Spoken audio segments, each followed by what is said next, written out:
Vote দেয়ার ব্যাপারে পশ্চিমবঙ্গে মানুষ বিশ্ব রেকর্ড করে ফেলছে। নির্বাচন কমিশনের তথ্যানুযায়ী প্রথম দফার ভোটে ভোটারের হার ৯২% ছাড়িয়ে গেছে। এক কেন্দ্রে ৯৯%-এর উপরে ভোট পড়েছে বলে জানা যায়। বিক্ষিপ্তভাবে কিছু সংঘর্ষের ঘটনা ঘটলেও প্রথম ধাপের ভোটগ্রহণ শান্তিপূর্ণই ছিল। ভারতের নির্বাচন কমিশনের তথ্য অনুযায়ী ১৫২টি কেন্দ্রে প্রথম পর্যায়ে ভোটের হার ৯২%-এর বেশি, যা বিগত সব রেকর্ড ভেঙে দিয়েছে।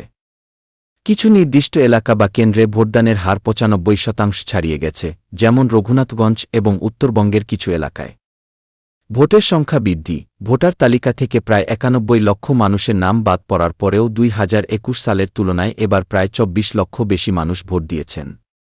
এই উচ্চ ভোটদানের কারণ হিসেবে বিশ্লেষকরা মনে করছেন ভোটারদের মধ্যে প্রবল উৎসাহ এবং সচেতনতা, সেই সাথে ভোটার তালিকা সংশোধন নিয়ে বিতর্ক ও উদ্বেগ ভোটারদের ভোটকেন্দ্রে আসতে উদ্বুদ্ধ করেছে।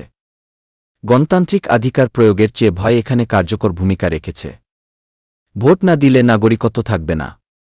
ভোটাররা সেজন্য ভোটদানের সময় কেন্দ্রের সামনে ছবি তুলে, ভোটের বিভিন্ন ডকুমেন্টের ছবি তুলে সংরক্ষণ করে রাখছে। সোশ্যাল মিডিয়াতে দিচ্ছে। দক্ষিণ কলকাতার ভবানীপুর আসন এই বছরের বিধানসভা নির্বাচনের আগে অন্যতম হাই ভোল্টেজ লড়াইয়ের ক্ষেত্র হয়ে উঠেছে।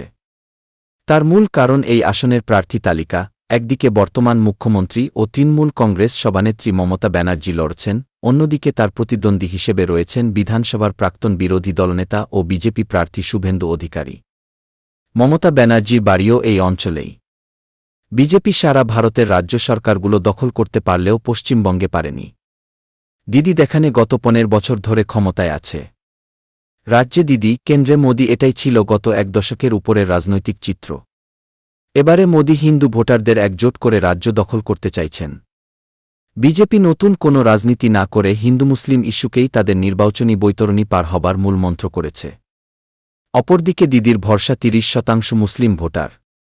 বিজেপির কারণে হিন্দু মুসলিম ডিভাইড রাজনীতির কেন্দ্রে থাকায় বাংলাদেশ এবারের নির্বাচনে আলোচিত বিষয়। আলোচনায় উল্লেখ না হলেও Bangladesh elephant in the room.